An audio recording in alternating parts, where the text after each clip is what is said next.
আসসালামু আলাইকুম দর্শক, স্বাগত জানাচ্ছি আরটিভির সকালের সংবাদে। আপনাদের সঙ্গে রয়েছি আমি মারফি রহমান। নোবেলজয়ী ডক্টর মোহাম্মদ ইউনূসের অন্তর্বর্তীকালীন সরকার দায়িত্ব নেয়ার ৩৮ দিনের মাথায় যুক্তরাষ্ট্রের দক্ষিণ ও মধ্য এশিয়া বিষয়ক সহকারী পররাষ্ট্রমন্ত্রী ডোনাল্ড লুর ঢাকা সফরকে অত্যন্ত ফলপ্রসূ বলছেন বিশ্লেষকরা, যা দুদেশের মধ্যকার সম্পর্ক আরও সুদৃঢ় করবে বলে মনে করছেন তারা। তবে ঢাকা দিল্লির বর্তমান শীতল সম্পর্ক স্বাভাবিক করার বিষয়টি এ সফরের এজেন্ডা ছিল না বলে স্পষ্ট মত দেন বিশ্লেষকরা। শাকিলা করিমের রিপোর্ট। চলতি মাসের ১৪ তারিখ ঢাকা সফরে আসে মার্কিন ট্রেজারি ডিপার্টমেন্টের অ্যাসিস্ট্যান্ট সেক্রেটারি ব্রেন্ট নেইম্যান সহ ৬ সদস্যের প্রতিনিধি দল। দলটির নেতৃত্বে নেইম্যান থাকলেও আলোচনার কেন্দ্রবিন্দুতে ছিলেন যুক্তরাষ্ট্রের দক্ষিণ ও মধ্য এশিয়া বিষয়ক সহকারী পররাষ্ট্রমন্ত্রী ডোনাল্ড লু। মাত্র ২৫ ঘণ্টার সফরে অন্তর্বর্তী সরকারের নীতি নির্ধারকদের সঙ্গে একাধিক বৈঠক করেন ডোনাল্ড লু সহ মার্কিন প্রতিনিধিরা। রাজনৈতিক মহল থেকে সাধারণ মানুষ সবারই আগ্রহের কেন্দ্রবিন্দুতে ছিলেন ডোনাল্ড লু। নির্বাচন নিয়ে নবগঠিত সরকারের সঙ্গে লুর কোনো আলোচনা না হলেও মার্কিন প্রভাব থাকায় পরবর্তী নির্বাচনের স্বচ্ছতা নিয়ে কোনো সন্দেহ থাকবে না বলে মনে করেন জাহাঙ্গীরনগর বিশ্ববিদ্যালয়ের আন্তর্জাতিক সম্পর্ক বিভাগের অধ্যাপক শাহাব এনাম খান। এই প্রতিনিধি দলের আলোচনাটা দিয়ে একটা আস্থার জায়গা তৈরি হয়েছে এবং এই আস্থার জায়গাটাকে সামনে এগিয়ে নিয়ে যেতে হলে আমাদেরকে এখন গণতান্ত্রিক প্রক্রিয়া, নির্বাচন ব্যবস্থা, নির্বাচনের ক্ষেত্রে কি ধরনের পরিবেশ, সুষ্ঠু পরিবেশ তৈরি হয় সেইগুলি নিয়ে একটা পর্যায়ে আলোচনা শুরু করতে হবে। আর ডোনাল্ড লু দিল্লি থেকে ঢাকা আবার ঢাকা থেকে দিল্লি ফেরত যাওয়ায় ঢাকা দিল্লির মধ্যকার শীতল সম্পর্ক নিয়ে মার্কিন হস্তক্ষেপের সম্ভাবনা উড়িয়ে দিলেন সাবেক কূটনীতিক এম হুমায়ুন কবির। বলেন, ছাত্র জনতার আন্দোলনের মুখে দেশ ছেড়ে পালানো সাবেক প্রধানমন্ত্রী শেখ হাসিনাকে আশ্রয় দেয়া ভারতের নিজস্ব সিদ্ধান্ত। এছাড়া যুক্তরাষ্ট্রের সঙ্গে ঢাকা ও দিল্লির সম্পর্কের ভিত্তিও আলাদা। আমাদের একটা পারস্পরিকতা আছে, সেটা উভয় দিকে উপলব্ধি থাকতে হবে। আমাদের দিক থেকে তো আমরা সেই পারস্পরিকতার কথা তো মানি এবং আমরা তো ভারতের সাথে স্বাভাবিক সম্পর্ক রাখতে আগ্রহী। এখন ভারত সেইটা যত তাড়াতাড়ি উপলব্ধি করবে, আমি মনে করব যে সম্পর্ক তত স্বাভাবিক পর্যায়ে ফেরত আসতে পারবে। দেশ থেকে পাচার হওয়া অর্থ ফেরত আনতে যুক্তরাষ্ট্র সহযোগিতা করবে বলেও আশ্বাস মিলেছে। কিছু টেকনিক্যাল ক্যাপাসিটি লাগে এবং সেটা মার্কিন যুক্তরাষ্ট্র আমাদেরকে দিতে পারে। আমরা তো এই অভিজ্ঞতা আছে, আগে দুবার আমরা টাকা এনেছি, একবার দিয়েছি, একবার এনেছি। কোর্টের মাধ্যমে এস্টাবলিশ করতে হবে যে টাকা পাচার হয়েছে। কোনো ব্যক্তি যদি সেটা নিয়ে থাকে, সেই ব্যক্তির বিরুদ্ধে আপনাকে পাচারের অভিযোগ প্রমাণ করতে হবে। ওই দেশেই আবার তারা একইভাবে কোর্ট পদ্ধতি মধ্য দিয়ে যেতে হবে। তারপরে ওরা আইডেন্টিফাই করবে টাকাটা কোথায় আছে, তারপরে সেটা ট্রান্সফারের ব্যাপার আসবে। সব মিলিয়ে অন্তর্বর্তীকালীন ইউনূস সরকারকে দেশ সংস্কারে সময় দিতে সম্মত মাঠে থাকা সব রাজনৈতিক দল। দেশ সংস্কারের গুরুত্বপূর্ণ এই সময়ে ওয়াশিংটনের পাশে থাকার বিষয়টিকে আশীর্বাদ হিসেবে দেখছেন এম হুমায়ুন কবির। সাপোর্ট যেটা আমাদের প্রয়োজন হয় সেটা দিতে পারে। শাকিলা করিম, আরটিভি, ঢাকা। সাবেক রেলমন্ত্রী নুরুল ইসলাম সুজনকে রাজধানীর শ্যামলীর বাংলাদেশ স্পেশালিস্ট হাসপাতাল থেকে গ্রেপ্তার করেছে পুলিশ। রাজধানীর যাত্রাবাড়ী থানার একটি মামলায় তাকে গ্রেপ্তার করে সংশ্লিষ্ট থানার পুলিশ। নুরুল ইসলাম সুজন বাংলাদেশ স্পেশালাইজড হাসপাতালের ৮৩৩ নম্বর কক্ষে ছিলেন বলে জানা গেছে। এদিকে ৭১-এর ঘাতক দালাল নির্মূল কমিটির উপদেষ্টা মণ্ডলীর সভাপতি শাহরিয়ার কবিরকে মহাখালীর বাসা থেকে আটক করেছে পুলিশ। আজই তাদের আদালতে তোলা হবে।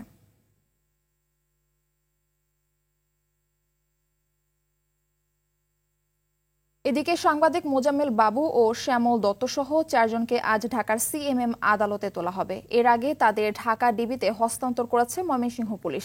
ধোবাউড়া সীমান্ত হয়ে ভারতে পালানোর সময় বাবু, শ্যামল সহ ৪ জনকে আটক করে পুলিশ দেয় স্থানীয় জনতা। আটক অন্য দুজন হলেন ৭১ টেলিভিশনের জ্যেষ্ঠ প্রতিবেদক মাহবুবুর রহমান ও প্রাইভেট কার চালক সেলিম। রাজধানীর বিভিন্ন থানায় একাধিক হত্যা মামলার এজাহারে সাংবাদিক মোজাম্মেল বাবু ও শ্যামল দত্তের নাম থাকায় তাদের গ্রেপ্তার করা হয়েছে বলে ধারণা করা হচ্ছে। তবে ঠিক কোন মামলায় তাদের গ্রেপ্তার করা হয়েছে এ বিষয়ে পুলিশ আনুষ্ঠানিকভাবে কিছু জানায়নি।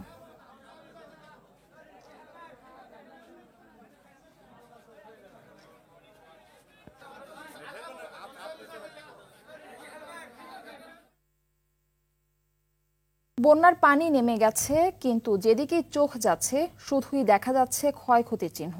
বিশেষ করে গ্রামীণ পর্যায়ে বন্যা দুর্গত এলাকাগুলোতে যোগাযোগ ব্যবস্থা একেবারেই ভেঙে পড়েছে।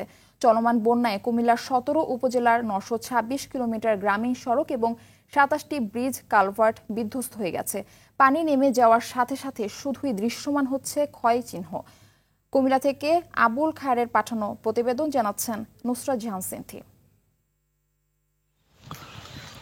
গোমতী নদীর বাঁধ ভেঙে কুমিল্লা বুড়িচং ব্রাহ্মণপাড়ার প্রধান সড়কটি এখন চলাচলের অনুপযোগী। উপজেলার ভরাসার, ইছাপুর, বুরবুরিয়া, কালিকাপুর, ভবানীপুর সড়ক ভেঙে খাদে পরিণত হয়েছে।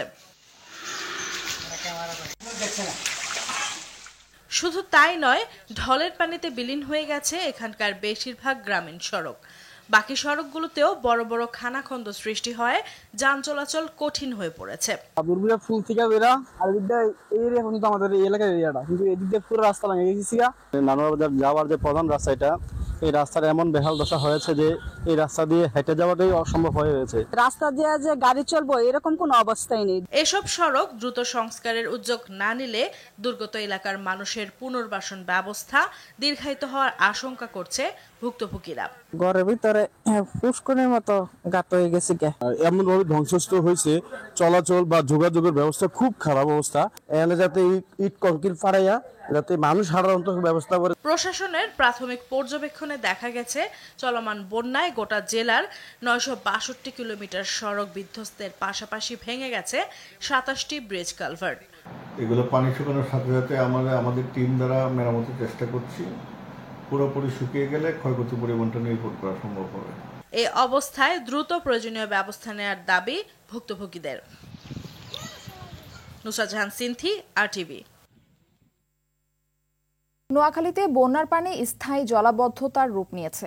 এতে এখনও এ জেলায় পানিবন্দী আছেন 12 লাখ মানুষ। গতকালের টানা বৃষ্টিতে কিছু এলাকায় আবারও পানি জমে দুর্ভোগে পড়েছেন সাধারণ মানুষ। ফেনীর দাগনভূঞার নিচু এলাকায় পানি নিষ্কাশনের কোনো ব্যবস্থা না থাকায় কয়েক হাজার মানুষ পানিবন্দী অবস্থায় রয়েছে। 7 দিন ধরে দাগনভূঞা কেন্দ্রীয় জামে মসজিদে পানি জমে থাকায় সেখানে নামাজ আদায় করতে পারছেন না মুসল্লিরা। বরিশালে বৃষ্টি না থাকলেও কমেনি জলাবদ্ধতা। দুর্বল ড্রেনেজ ব্যবস্থার কারণে খালের চারপাশে বিভিন্ন এলাকা ও সড়কে এখনও পানি জমে আছে। এদিকে বাতাসের গতিবেগ বেশি থাকায় ও অমাবস্যা হওয়ার কারণে বরিশাল বিভাগে প্রায় সব নদ নদীর পানি জোয়ারের সময় বিপদসীমার উপর দিয়ে প্রবাহিত হতে পারে বলে জানিয়েছেন বরিশাল আবহাওয়া অফিস ও পানি উন্নয়ন বোর্ড।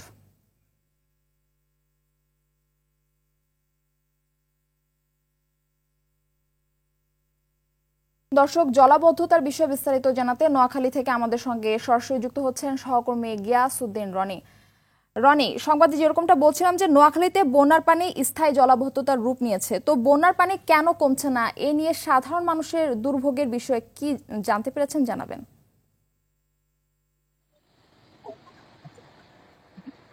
মারফি, ধন্যবাদ আপনাকে। আপনি যেমনটি জানাচ্ছিলেন, নোয়াখালীতে বন্যার পানি জলাবদ্ধতায় রূপ নিয়েছে, আর এটি না কমার অন্যতম কারণ হচ্ছে এখানে পানি নিষ্কাশিত হওয়ার যে ব্যবস্থা, খাল, বিল, ড্রেনেজ ব্যবস্থা, এগুলো কিন্তু অনেকটাই কিন্তু দখল হয়ে গেছে এবং অনেক ক্ষেত্রে কিন্তু আধুনিক ড্রেনেজ ব্যবস্থা নেই।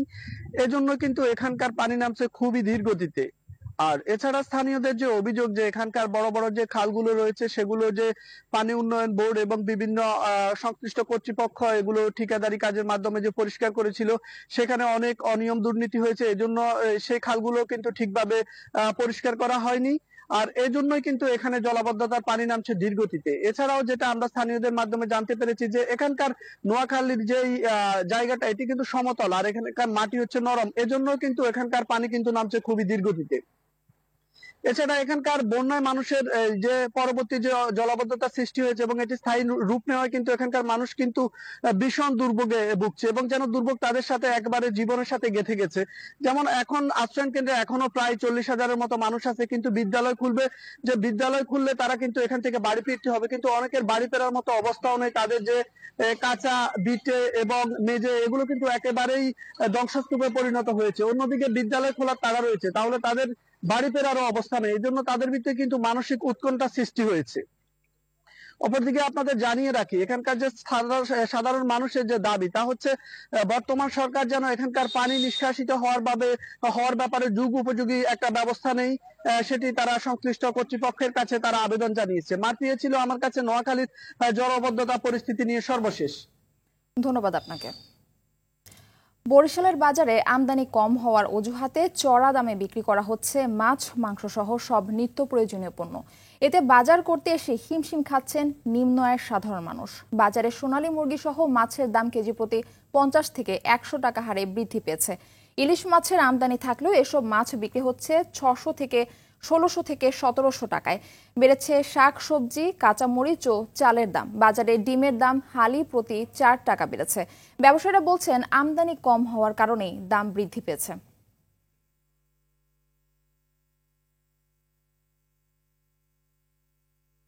দর্শক, এই বিষয়ে বিস্তারিত জানাতে বরিশাল থেকে আমাদের সঙ্গে সরাসরি যুক্ত হচ্ছেন সহকর্মী আরিফুল ইসলাম। আরিফ, বাজারে বেশ কিছু নিত্য পণ্যের দাম ঊর্ধ্বগতির দিকে, তো বাজারে কেন পণ্যের আমদানি কমেছে আর আজকের বাজার দর কেমন দেখছেন জানাবেন।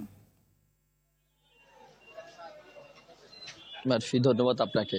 প্রথমে জানিয়ে রাখি, একটি শব্দ রয়েছে ডালে ভাতে বাঙালি। আসলে এই যে ডাল আর ভাত, এখানে গিয়েই বরিশালের মানুষ এখন হতাশা বোধ করছে। আপনি জানবেন যে বরিশালে কিন্তু মসুর ডাল চলছে 130 টাকা, অপরদিকে চাল 25 কেজি বস্তায় বেড়েছে 150 টাকা, আর আলু কিন্তু বৃদ্ধি পেয়েছে 5 টাকা কেজিতে। সুতরাং 55 টাকা কেজি বিক্রি হচ্ছে বরিশালের আলু। তো আপনি বুঝতেই পারছেন যে মানে ডালে ভাতে যে বাঙালি, সেটা আসলে এখন কতটা কার্যকর। আর একটু জানিয়ে রাখি যে বরিশাল নদীবেষ্টিত এলাকায়, এবং এখানে কিন্তু মৎস্য অবতরণ কেন্দ্র অনেক এবং মাছের জন্য বিখ্যাত। কিন্তু এখানে কিন্তু ইলিশ বিক্রি হচ্ছে কেজি প্রতি 1600 থেকে 1700 টাকা, এবং যেই ইলিশ একটু 1 কেজির উপরে সেগুলো কিন্তু 1800-2000 টাকাও বিক্রি হচ্ছে।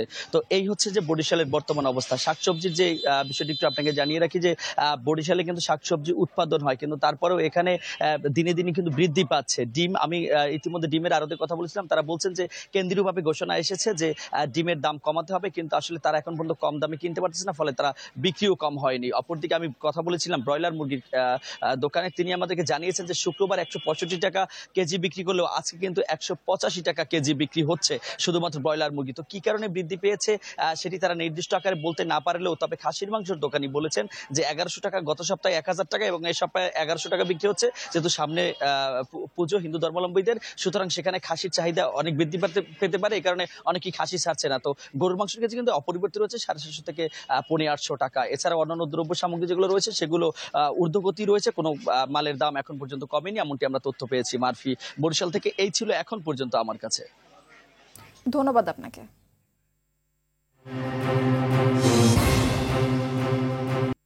কর্তৃপক্ষের অবহেলায় দিনের পর দিন দুর্ভোগ পোহাচ্ছেন রাজধানীর জুরাইন, পোস্তগোলা, দয়াগঞ্জ ও মীর হাজিরবাগের বাসিন্দারা।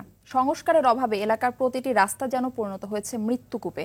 ভাঙা রাস্তার সঙ্গে জমে থাকা পানিতে ভোগান্তির যেন শেষ নেই এলাকাবাসীর। জাকারিয়া খানের রিপোর্ট, ছবি তুলেছেন শফিকুল আলম। উত্তর জুরাইন পাইপ রোড, যার আরেক নাম জুরাইন ওয়াসা রোড, পাশেই দক্ষিণবঙ্গের মানুষের রাজধানীতে প্রবেশের অন্যতম পথ জুরাইন দয়াগঞ্জ সড়ক। অথচ গত প্রায় 5 বছর কোনো সংস্কার করা হয়নি সড়ক দুটির, তাই ভোগান্তিরও যেন শেষ নেই এ সড়ক দিয়ে চলাচলকারীদের। পথচারীদের অভিযোগ, দীর্ঘদিন সংস্কারবিহীন অবস্থায় পড়ে আছে সড়ক দুটি। রাস্তার যে ড্রাইভার রাস্তার মধ্যে পড়ে খায় পড়ে জায়গা, অনেক মানুষ সমস্যা হয়ে যায়। 3 দিন পর পর ড্রেনে পরিষ্কার করে, কিন্তু পরিষ্কার করলে কোনো লাভ নাই। এরকম যারা শ্রমজীবী মানুষ, তারা না খেয়ে বড় অবস্থা, তারা এখন আল্লাহ বর্ষা করি কি আছে। রাস্তাঘাটে চলাফেরা করা যায় না, পানি লেগে কোনোদিন মানুষ বাড়িতে পারে না, দোকানপাট বন্ধ থাকে, ব্যবসা বাণিজ্য করতে পারে না, চলাফেরা করতে পারে না। বড় বড় গর্ত আর সামান্য বৃষ্টিতেই রাস্তায় পানি জমে যাওয়ায় নাকাল এলাকাবাসী, ফলে ছোট বড় দুর্ঘটনা লেগেই আছে। মাস দুয়েক আগে প্রাণহানির মতন ঘটনাও ঘটে। রিস্কা কাইতে পড়ে যায়, আপনার লেগুনা একদিন পল্লী খেয়ে পড়ে গেছে, মানুষ মারা গেছে, রাস্তা ঠিকই করে না। 4-5 বছর ধরে যে কাজ ধরছে, কাজের থেকেই এই অসুবিধাই, গাড়ি ঠিক মতন চালাই দাঁড়ি না, ফ্যামিলি লিয়ে চলতে পারতাছি না। এই যে রাস্তাটার ভিতরে দেখেন, আমরা সারা দিনটা 24 ঘন্টা গাড়ি লিয়ে চলি, কিন্তু আমরা কেউ ড্রেনে পড়তাছি, আমরা মা বোন লিয়ে রাস্তা চুপ খাইয়া উঠতাছি, কেউ ওর চোখে পড়ে না। আমাদের দেশে কি মানুষ নাই? কোটি কোটি টাকার মানুষ, তারা কিভাবে চলতেছে, তারা কি চোখে দেখে না? অবহেলিত এই জনপদের মানুষ দ্রুত সড়কের বেহাল দশা থেকে মুক্তি চান। জাকারিয়া খান, RTV, ঢাকা। বৈষম্যবিরোধী আন্দোলনে শেখ হাসিনার পদত্যাগের পর বিজয় উল্লাসে ফেটে পড়ে ছাত্র জনতা। আনন্দ ভাগাভাগি করতে গাজীপুরের মাওনায় বিজয় মিছিলে যোগ দেয় টাঙ্গাইলের যুবক বিপ্লব। সেখানে গুলিবিদ্ধ হয়ে মৃত্যু হয় তার। সেই থেকে পরিবারটিতে নেমে এসেছে শোকের ছায়া। বাকরুদ্ধ হয়ে গেছেন বাবা মা। সন্তানের কথা মনে হলেই তারা ছুটছেন কবরের কাছে, চাচ্ছেন ছেলে হত্যাকারীদের বিচার। টাঙ্গাইল প্রতিনিধি কামাল হোসেনের প্রতিবেদন, জানাচ্ছেন নাদিরা সুলতানা। এই কান্না সন্তানহারা মা বিলকিস বেগমের। ছেলের কবরের পাশে বসে দিন কাটে শোকে কাতর মায়ের।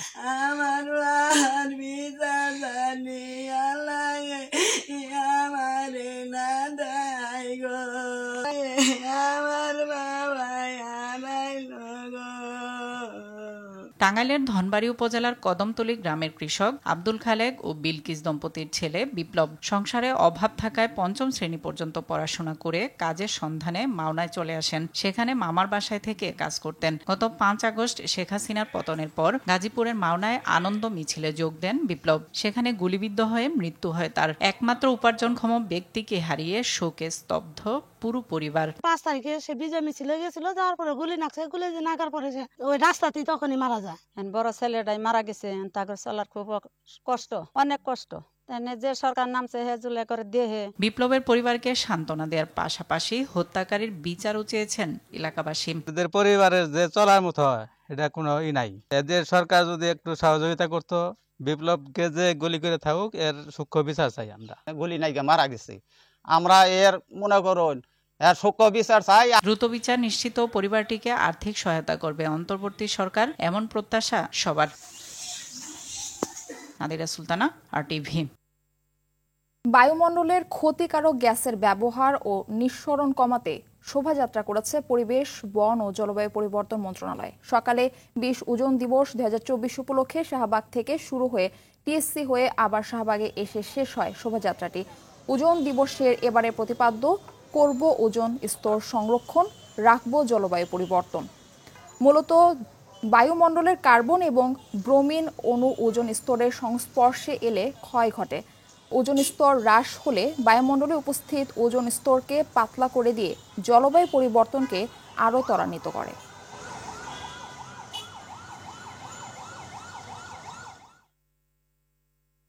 টানা 4 দিন ধরে বিদ্যুৎ বিচ্ছিন্ন বরগুনার পাথরঘাট উপজেলা। এতে চরম ভোগান্তিতে পড়েছে শিক্ষার্থী, ব্যবসায়ী সহ গোটা উপজেলার বাসিন্দারা।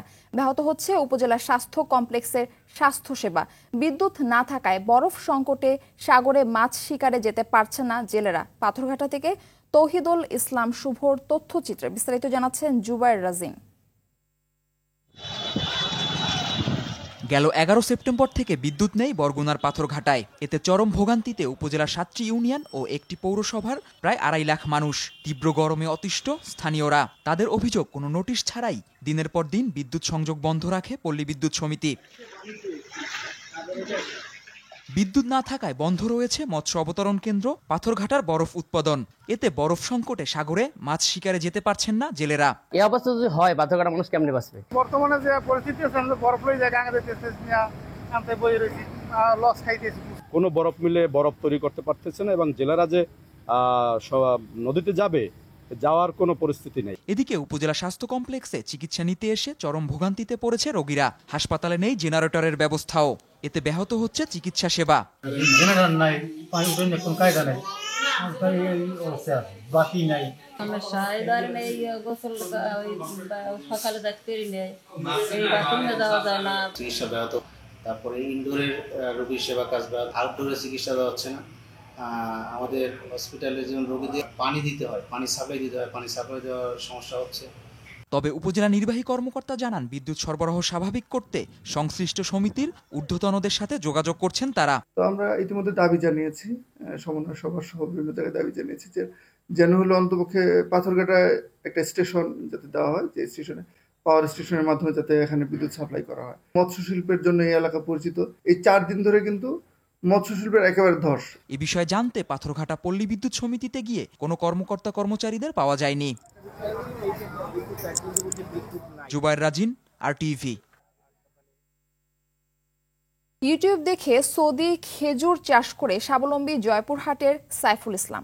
ব্যক্তি উদ্যোগে তৈরি করা খেজুর বাগান দেখতে দূর দূরান্ত থেকে ছুটে আসছেন দর্শনার্থীরা। খেজুর চাষে প্রশিক্ষণ ও পরামর্শ দিচ্ছে জেলা কৃষি বিভাগ। জয়পুরহাট থেকে রাশেদুজ্জামানের তথ্য ও ছবিতে বিস্তারিত জানাচ্ছেন জুবায়ের রাজিন। ইউটিউবে খেজুর চাষের নানা কন্টেন্ট দেখে 2021 সালে নিজ এলাকায় প্রায় 24 লাখ টাকা ব্যয়ে 70% জমিতে খেজুর বাগান গড়ে তোলেন সাইফুল ইসলাম।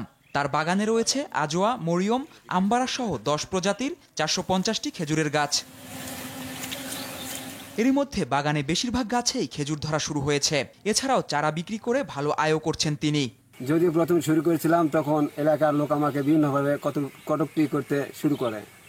তারপরে আমি তাদের কথায় কর্ণপাত না করে আমি হাল না ছেড়ে দিয়ে নিজের উৎসাহে বাগানটি করতে শুরু করা ঠিক 7 থেকে 8 মাসের মধ্যে আমার বাগানে অলরেডি খেজুর চলে আসে বীজের গাছে।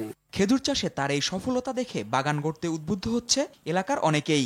দেখছিলাম ইউটিউবে মনে হয়, দেখার পর একটু দেখার ইচ্ছে হলো যে যাই কিরকম।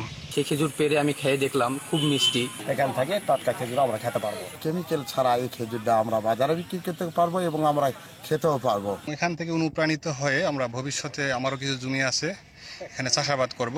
জেলায় খেজুর বাগান সম্প্রসারণে আধুনিক প্রশিক্ষণ ও সার্বক্ষণিক পরামর্শ দিচ্ছেন বলে জানালেন এই কৃষি কর্মকর্তা।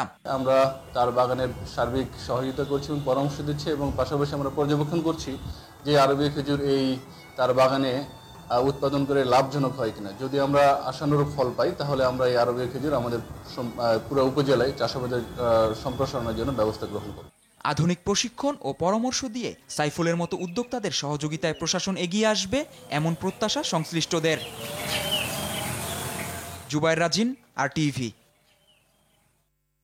আন্তর্জাতিক সংবাদ।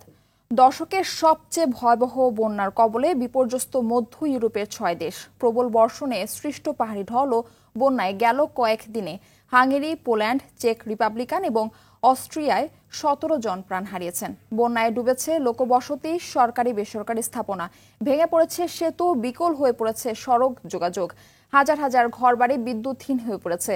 এই অবস্থায় এক কাপড়ে ঘরবাড়ি ছেড়ে নিরাপদ আশ্রয় যেতে বাধ্য হচ্ছে মানুষ। চলছে উদ্ধার কার্যক্রম।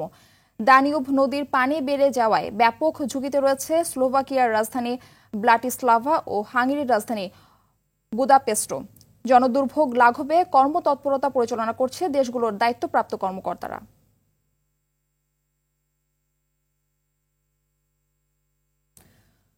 ভারতের সংখ্যালঘু সম্প্রদায় নিয়ে ইরানের সর্বোচ্চ নেতা আয়াতুল্লাহ আলী খামেনির মন্তব্যের তীব্র নিন্দা জানিয়েছেন নয়াদিল্লি। সোমবার ভারতের পররাষ্ট্র মন্ত্রণালয়ের মুখপাত্র রণধীর জয়সওয়াল এই প্রতিক্রিয়া জানিয়েছেন। এর আগে একই দিন ইরানের রাজধানী তেহরানে ধর্মীয় নেতাদের একটি সমাবেশে বক্তব্য দেন খামেনি। সেখানে তিনি ফিলিস্তিনের গাজা, ভারত ও মিয়ানমারে মুসলিমদের দুর্দশা নিয়ে কথা বলেন। পরে খামেনির এক এক্স পোস্টে বলা হয়, মিয়ানমার, গাজা, ভারত অথবা অন্য কোনো স্থানে মুসলিমরা যে দুর্দশার মধ্যে রয়েছে তার প্রতি অমনোযোগী হয়ে পড়লে নিজেদের মুসলিম হিসেবে বিবেচনা করতে পারেন না তারা। প্রতিক্রিয়ায় খামেনির মন্তব্যকে ভুল এবং অগ্রহণযোগ্য বলেছেন ভারতের পররাষ্ট্র মন্ত্রণালয়ের মুখপাত্র। নাইজেরিয়ায় ঈদে মিলাদুন্নবী উদযাপনে যাওয়ার সময় সড়ক দুর্ঘটনায় 40 মুসল্লি নিহত হয়েছেন। আহত হয়েছেন আরও 31 জন। সোমবার সংবাদ মাধ্যম BBC এ তথ্য জানিয়েছেন। প্রতিবেদনে বলা হয়েছে, নিহতরা দেশটির উত্তরাঞ্চলীয় সামিনাকা শহরে ঈদে মিলাদুন্নবী উদযাপন করতে যাওয়ার সময় বিপরীতমুখী অন্য একটি ট্রাকের সঙ্গে সংঘর্ষে প্রাণহানির এই ঘটনা ঘটে। গাড়িটিতে ধারণ ক্ষমতার চেয়ে বেশি যাত্রী ছিলেন। বহন করছিল মোট 71 জন যাত্রী। দেশটিতে সড়ক দুর্ঘটনা সাধারণ ঘটনায় পরিণত হয়েছে। সরকারি পরিসংখ্যান বলছে, চলতি বছর প্রথম 3 মাসে সড়কে প্রতিদিন গড়ে 16 জনের প্রাণ গেছে। গাজায় ইসরায়েলি আগ্রাসন চলছে। সোমবার উপত্যকা জুড়ে নেতানিয়াহু বাহিনীর বর্বরতায় অন্তত 35 জন নিহত হয়েছেন। সংবাদ মাধ্যম আল জাজিরা এই তথ্য জানিয়েছে। প্রতিবেদনে বলা হয়েছে, ভূখণ্ডটির স্বাস্থ্য ব্যবস্থা একদম ভেঙে পড়েছে। ফিলিস্তিনি শরণার্থী বিষয়ক জাতিসংঘ সংস্থা বলছে, রোগ জীবাণুবাহী পতঙ্গ দ্রুত ছড়িয়ে পড়ছে, বেড়েছে ইঁদুরের উপদ্রব। যুক্তরাষ্ট্র আগের মতোই যুদ্ধবিরতির ব্যাপারে মিশর ও কাতারের সাথে কথা চালিয়ে যাওয়ার কথা বলছে ঠিকই, কিন্তু বহুল প্রত্যাশিত যুদ্ধবিরতি এখন দুঃস্বপ্নের মতোই। যুক্তরাষ্ট্রকে ইঙ্গিত করে হামাসের এক কর্মকর্তা জানিয়েছেন, যুদ্ধবিরতিতে পৌঁছাতে ইসরায়েলকে যথাযথ চাপ দিচ্ছে না দেশটি। সকালের সংবাদ এ পর্যন্তই। সবশেষ সংবাদ জানতে যে কোনো মোবাইল ফোন থেকে 2414 নম্বরে ডায়াল করুন। মধ্যাহ্নের সংবাদ দুপুর 12টায় দেখার আমন্ত্রণ রইল। ধন্যবাদ সবাইকে।